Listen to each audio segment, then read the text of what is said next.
Episode की अब शुरुआत होती है जहाँ पर हम लोग वाकाबा को देखते हैं जो कि बाराबा के ऊपर काफी सारे हमले कर देती है, पर अब बाराबा भी अपने एक अटैक करके वाकाबा के सारे अटैक्स को डॉज कर देता है। हम अब देखते हैं कि वाकाबा अब स्पेस वॉक का यूज करते हुए आसमान में और तेजी से जा रही होती है। वहीं वो ड्रैगन भी वही सेम टेक्निक का यूज करते हुए उसका पीछा कर रहा होता है। ये देखकर वाकाबा अपने मैजिक ब्रेन 1 और 2 को बोलती है और उन लोग की मदद मांगती है। वाकाबा अब उन लोग की मदद लेकर अब अराबा के ऊपर काफी सारे हमले कर देती है, पर हम अब देखते हैं कि अराबा सारे अटैक्स को डॉज कर रहा होता है, पर कुछ अटैक उसे लग रहे होते हैं। पर क्योंकि अराबा की हेल्थ ज्यादा है और उसके पास इंस्टेंट रीजनरेशन की स्किल भी है, इसलिए उसे कुछ भी नहीं हो रहा है। जो देखकर वाकाबा को समझ आता है कि इस फाइट से जीतने का उसके पास कोई भी तरीका नहीं है, पर वो सोचती है कि उसे अपने आप को एक वर्दी अपोनेंट बनाना होगा अराबा के लिए। अराबा अब उसके ऊपर एक हमला कर देता है, लेकिन तभी वाकाबा भी काफी तेज से उसके अटैक को डॉज करके उसके ऊपर आ जाती है और वो सीधा उसके मुंह के ऊपर और नीचे वाले हिस्से में एक साथ हमला कर देती है, जिससे अराबा को काफी डैमेज होता है और वो नीचे गिरने लगता है। पर नीचे गिरने से पहले वो अपनी पूंछ से वाकाबा को काफी जोर से मारता है, जिससे वाकाबा भी थोड़ी सी पीछे हो जाती है। वहीं पर अब अराबा अब दीवार पर चिपक जाता है और मैजिक यूज करने लगता है, जो देखकर वाकाबा भी जल्दी से अपने पॉइजन मैजिक का यूज करके उसके अटैक को रोक लेती है। तभी वो नोटिस करती है कि अराबा अब काफी तेजी से उसके पास पहुंच चुका है और अब उसे खाने वाला होता है, लेकिन वो जल्दी से अब अपने वेब का यूज करके साइड में हट जाती है। पर तभी अराबा वापिस से उसके ऊपर हमला करता है, जो देखकर वाकाबा फिर से उसके अटैक को डॉज करती है और पीछे हटती है। वो जैसे पीछे आ रही होती है, वो देखती है कि अराबा ने तो उसके ऊपर एक अर्थ मैजिक करने वाला है। इस चीज को वाकाबा जल्दी से समझ जाती है और अब वो उस चीज से बचकर साइड में हट जाती है और अब वो उसके बिल्कुल सामने आकर खड़ी हो जाती है और कहने लगती है कि एक रेंज कॉम्बैट काम नहीं करेगा।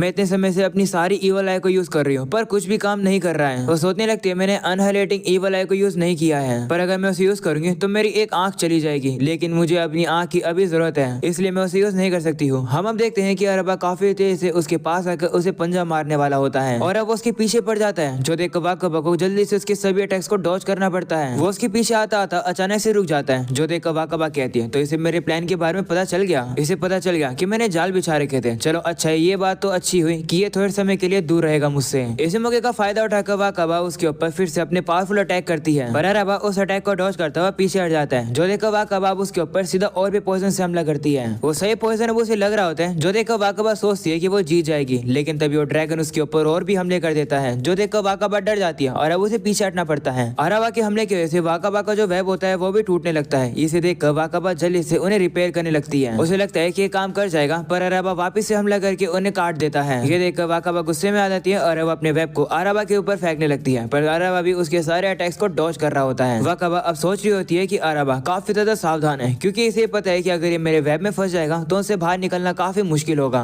पर मैं इसी चीज को अपने एडवांटेज के लिए यूज करूंगी। हम अब देखते हैं कि अरबा काफी ऊंची छलांग लगाता हुआ सीधा उसके पास पहुंच जाता है उसको खाने के लिए, जो देखकर वाकाबा खुश होती है और कहती है वेलकम, मैं तुम्हारा ही वेट कर रही थी। हम अब देखते हैं कि वाकाबा ने एक ट्रैप बिछा रखा है उसको पकड़ने के लिए। इस चीज के बारे में अरबा को पता चल जाता है और वो साइड में जा रहा होता है, जो देखकर वाकाबा उसे कहती है कि ये काम नहीं करेगा। ऐसा बोलने के बाद वो अपने उस ट्रैप को एक्टिवेट कर देती है और अब वो अरबा को पूरी तरह से फंसा देती है अपने जाले के अंदर। अरबा अब अपनी पावर को यूज करके उस जाले को काटने वाला होता है, जिसे देखकर वाकाबा कहती है कि मुझे पता था कि तुम यही करोगे, इसलिए मैं अपनी इस पावर का यूज करूंगी। ऐसा बोलने के बाद वो अपने होठ से मैजिक फैंटम पेन का यूज करती है, जिससे अरबा को काफी डैमेज होने लगता है। वाकाबा बताती है कि ये जो हमला है ये डैमेज तो नहीं देता है, पर इस हमले से काफी दर्द होता है। मुझे पता है कि तुम्हें काफी दर्द रहा होगा। ऐसा बोलने के बाद वाकाबा हंसने लगती है और कहती है कि मुझे पता है कि ये ड्रैगन अपनी लास्ट ब्रेथ का यूज करेगा फायर हमला करने के लिए। इससे पहले ये वो करे, मेरे पास जितने मैजिक है मैं उन्हें एक ही बारे में यूज कर दूंगी उसके ऊपर। ऐसा बोलने के बाद वाकाबा अब अपने सारे मैजिक से उसके ऊपर लगातार हमले करने लगती है। तभी अचानक से अरबा काफी बड़ा एक धमाका करता है, जिसकी वजह से वाकाबा भी अब दूर जाकर गिरती है और कहती है कि मुझे पता था ये अपनी फायर का यूज करेगा बाहर निकलने के लिए। हम अब अरबा को देखते हैं, जो कि अब काफी ज्यादा पावरफुल होकर वहां से बाहर निकल रहा होता है। उसकी सारी स्किल्स अब फुल लेवल पर होती है, जो देखकर वाकाबा डर जाती है और कहती है कि इसने मुझे काउंटर करने के लिए इतने सारे स्किल्स ले ली। इसके पास तो हाईएस्ट फायर मैजिक है, जो कि मेरी सबसे बड़ी कमजोरी है। साथ में इसके पास फ्लेम रेजिस्टेंस भी है और ब्लैक मैजिक रेजिस्टेंस भी है और साथ में ट्रैक टेलीपोर्टेशन भी।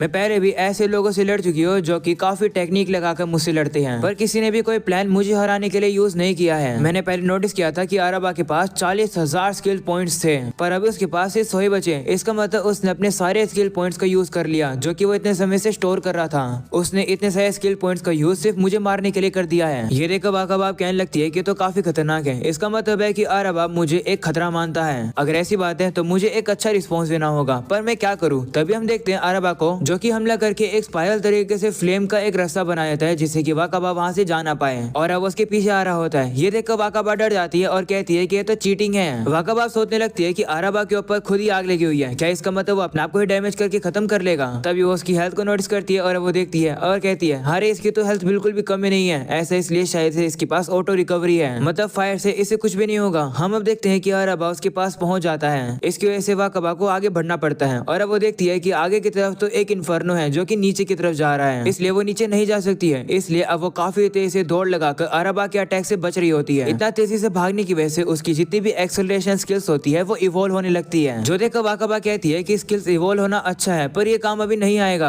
आराबा उसके ऊपर हमला करता है, जो देखकर वाकाबा को अब साइड में हटना पड़ता है, पर अभी वो अब अचानक से सीलिंग से टकरा जाती है, जो देखकर वाकाबा कहती है कि मैं तो फंस गई, आराबा अब मेरे ऊपर हमला करने के लिए आ रहा है और मैं नीचे भी नहीं जा सकती हूँ क्योंकि नीचे तो आ गए हैं, अब मैं क्या करूँ। वो अब आराबा से कहने लगती है कि तुम तो एक अर्थ ड्रैगन हो, तो तुम्हारे अंदर से फायर ड्रैगन जैसी हीट क्यों निकल रही है। आराबा उसके ऊपर हमला कर देता है, वहीं पर वाकाबा उसके अटैक को डॉज करने की कोशिश तो करती है पर अब थोड़ी सी आग उसे लग जाती है और अब वो नीचे भी गिरने लगती है। वाकाबा अब अपने मेडिसिन सिंथेसिस का यूज करती है और उसके अंदर आ जाती है, जिसकी वजह से उसकी हेल्थ अब थोड़ी सी बढ़ जाती है और साथ में उसकी जो आग होती है वो भी बुझ जाती है। तब आराबा उसके ऊपर फिर से हमला करता है, जो देखकर वाकाबा कहती है कि मेरे पास कोई भी चॉइस नहीं है, मुझे नीचे जाना होगा। ऐसा बोलने के बाद वो नीचे जाने लगती है, वहीं आराबा भी उसका पीछा करता है और साथ में उसके ऊपर हमला कर रहा होता है। ये देखकर वाकाबा कहती है कि इससे लड़ना तो काफी ज्यादा मुश्किल है, अगर मैं इससे अच्छे से नहीं लड़ूंगी तो मैं मर जाऊंगी और मैं नहीं मरना चाहती हूँ, मेरी हेल्थ भी काफी कम है, साथ में मेरे ऊपर आग लगी हुई है, मुझे अपनी आग को बुझाना होगा। वो अपनी आग को बुझाने वाली होती है पर तभी आराबा वहाँ पर आ जाता है और वो उसका पीछा करना पड़ता है, जो देखकर वाकाबा को भी अब जल्दी से आगे बढ़ना पड़ता है। अब आगे जा रही होती है, तभी आराबा सामने की तरफ अर्थ मैजिक करते हैं और वो हमला सीधा अब वाकाबा को लग जाता है, जिसकी वजह से वाकाबा की अब हेल्थ काफी कम हो जाती है। साथ में वो नोटिस करते हैं कि पीछे से तो अब आराबा भी आ गया उसको खाने के लिए। वाकाबा डर जाती है और कहती है कि मेरे पास अब कोई भी चॉइस नहीं है। ऐसा बोलने के बाद वो अनहाइलाइटिंग ईवल आई को उसके ऊपर यूज कर देती है, जिसकी वजह से आराबा के हाथ को थोड़ा सा डैमेज देती है और साथ में उसकी आंख भी डैमेज हो जाती है। वहीं आराबा हार नहीं मानता है, वो फिर से उसके ऊपर हमला करने के लिए आ जाता है, जो देख वाकाबा अपना जो नीचे वाला हिस्सा होती है वो काट लेती है, जिससे कि वो अर्थ अटैक से बाहर निकल सके, पर ऐसा करने की वजह से वो अब वेब शूट नहीं कर सकती है। वो अब जल्दी से अपनी आधी बॉडी को काट लेती है और अब वो नीचे गिरने लगती है, इससे वो आराबा के अटैक से बच जाती है। पर जैसे अब वो नीचे गिर रही होती है, वो देखती है कि मैं तो फ्लेम्स में गिर रही हूँ, मैं इतनी देर से इससे हवा में लड़ रही थी जिससे मेरे पास थोड़ा सा एडवांटेज था, पर नीचे गिरने के बाद तो मुझे इसे ग्राउंड पर ही लड़ना होगा जिससे मैं मारी जाऊंगी। मेरा जो ओनली ऑप्शन वो बचा है वो ये है कि आराबा जब मेरे ऊपर अभी हमला करने के लिए आ रहा है, मुझे इसके अटैक को डॉज करना होगा, मुझे करना ही होगा, ये भले ही ये कितना मुश्किल हो। वाकाबा अब दीवार का सहारा का यूज करके सीधा ऊपर पहुंच जाती है और आराबा के अटैक से बच जाती है, पर जैसे वो थोड़ा सा ऊपर आ जाती है आग की वजह से अब वो जलने लगती है, पर उसे ना चाहते हुए भी उसे सहन करना पड़ रहा होता है। तभी आराबा वहां भी पहुंच जाता है, जो देखकर वाकाबा टेलीपोर्ट को यूज करके थोड़ा सा ऊपर आ जाती है। इसी तरीके से वो अब थोड़ा सा ऊपर आने लगती है और अब आराबा भी उसके पीछे पहुंच जाता है उसको खाने के लिए। वो अब उसे आधा खा ही लेता है, जिसकी वजह से वाकाबा अब काफी दर्द में होती है। वो अब नोटिस करती है कि अगर ऐसा ही होता रहा तो मेरा एमपी काफी कम हो जाएगा, मुझे कुछ करना होगा।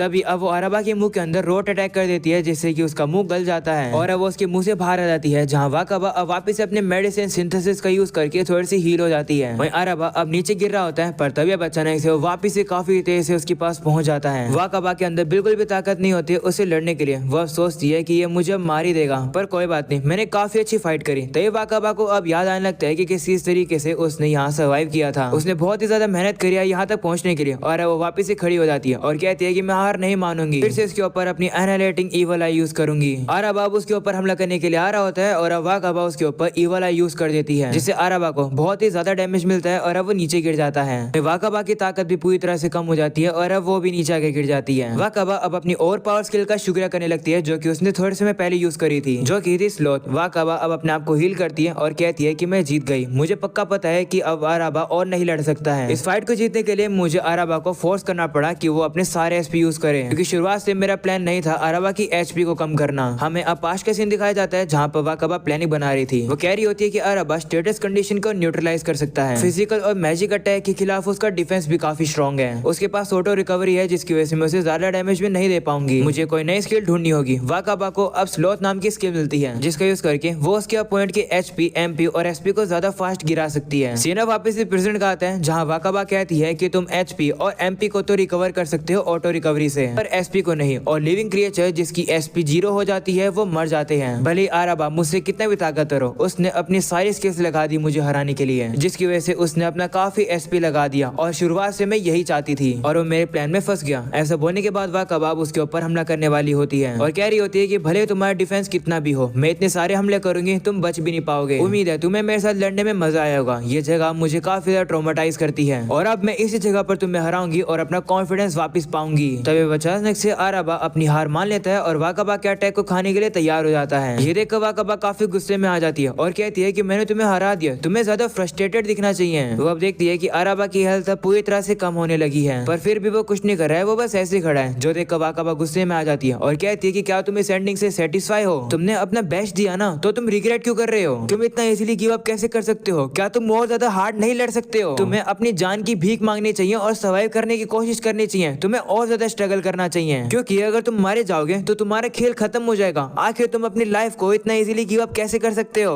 वहीं पर मैं इतनी ज्यादा मेहनत कर रही हूँ अपनी लाइफ को बचाने के लिए, तुम बिल्कुल भी मेरी तरह नहीं हो। वाकाबा रोकर काफी ज्यादा गुस्से में आ जाती है और वो उसे खत्म भी कर देती है और अब वो वहाँ से चली जाती है। आराबा को हराने की वजह से वाकाबा का लेवल 25 से 29 हो जाता है। लेवल अप होने की वजह से वो पूरी तरह से हील भी हो जाती है। वाकाबा अब कहने लगती है कि मैंने आराबा को हरा दिया, वो भी अकेले ही, पर पता नहीं क्यों मुझे इतना बुरा क्यों फील हो रहा है। और अब अगले सीन में हमें डीमन लॉर्ड को दिखाया जाता है, जो कि अपने साथी बाल्टो से कहती है कि क्या तुमने कभी एक ड्रैगन से लड़ाई करी है? तो वो कहते हैं नहीं, मैं कुछ लो लेवल के रूम से ही लड़ा हूँ, कुछ ज्यादा एडवांस लोगों से नहीं। पर आप क्यों पूछ रहे हो? जिस पर डीमन लॉर्ड कहती है कि मैं बस पुराने दिन की बात याद कर रही थी, मैं भी पहले एक अर्थ ड्रैगन से लड़ चुकी हूँ। जो उनका बाल्टो कहता है कि एक अर्थ ड्रैगन से लड़ना तो काफी कमाल की चीज है। डीमन लॉर्ड अब कहती है कि मैं काफी सारे ड्रैगन से आज तक लड़ी हूँ, पर अब जाकर मुझे रियलाइज हो रहा है कि वो सभी ड्रैगन तो काफी ज्यादा डिसेंट थे, इतने ज्यादा खास नहीं थे। दूसरी तरफ अब हम लोग को स्क्लेन को दिखाया जाता है, जो कि सोच रहा होता है कि जिस व्हाइट कलर की लड़की ने मेरे भाई को मारा है, क्या वो डीमन लॉर्ड है? मरना और इस तरीके से राख बन जाना काफी ज्यादा बुरा है। मैं कसम खाता हूँ कि मैं अपने बड़े भाई की मौत को ऐसे ही वेस्ट नहीं करूंगा। ऐसा होने के बाद वो अपने भाई के स्कार्फ को पहन लेता है। दूसरी तरफ हम लोग को ओका को कहीं जाते हुए दिखाया जाता है। वो अब थोड़ी सी परेशान लग रही होती है और स्क्लेन की चिंता कर रही होती है। अगले सीन में हमें नासुमे को दिखाया जाता है, जो कि उसी लड़की के साथ होता है। नासुमे हंस के स्क्लेन से कह रहा होता है, देखते रहना स्क्लेन में क्या करने वाला हूँ। वहीं दूसरी तरफ हम लोग को फे को दिखाया जाता है, जो कि अंडे में पड़े पड़े इवॉल्व हो रही होती है। अगले सीन में वापिस से वाकाबा को दिखाया जाता है, जो कि अब अपनी ट्रैकिंग स्किल का यूज करके उन इंसानों के ट्रैक को फाइंड कर रही होती है और इस लैबिरिंथ से बाहर निकलने का रास्ता ढूंढ रही होती है। तभी उसे वहाँ रास्ता मिल जाता है और अब वो वहाँ जाने लगती है। और अब वो कहने लगती है कि इस लैबिरिंथ के अंदर मैंने बहुत कुछ सहन किया है, अच्छी चीजें और बुरी चीजें भी। पर एक सेकंड, मुझे जितना याद आ रहा है मैं हर समय मरती रहती थी, पर कोई बात नहीं, अभी मैं जिंदा हूँ। मैंने आराबा को हरा दिया और अब मेरे पास कोई भी रिग्रेट नहीं है। मैं फाइनली अब इस लैबिरिंथ से बाहर निकलकर सूरज को देख पाऊंगी और काफी ज्यादा एंजॉय कर पाऊंगी। ऐसा बोलने के बाद वो छलांग लगाकर उस लैबिरिंथ की एंट्रेंस से बाहर निकल जाती है और काफी खुश हो जाती है। वहीं दूसरी तरफ हम लोग को पता चलता है कि वाकाबा की स्पाइडर मदर काफी गुस्से में है और वो वाकाबा को ही देख रही है। और अब यही हो जाता है ये एपिसोड खत्म। अरे भाई, नेक्स्ट एपिसोड में क्या होगा? काफी कमाल की चीजें होने वाली है, जो कि तुम लोग को नेक्स्ट एपिसोड में ही देखने को मिलेगी। इसलिए सब्सक्राइब करके ऑल नोटिफिकेशन जरूर से ऑन कर देना और इस वीडियो के ऊपर लाइक भी कर देना। मिलते हैं अगले एपिसोड के अंदर, तब तक के लिए पीस आउट।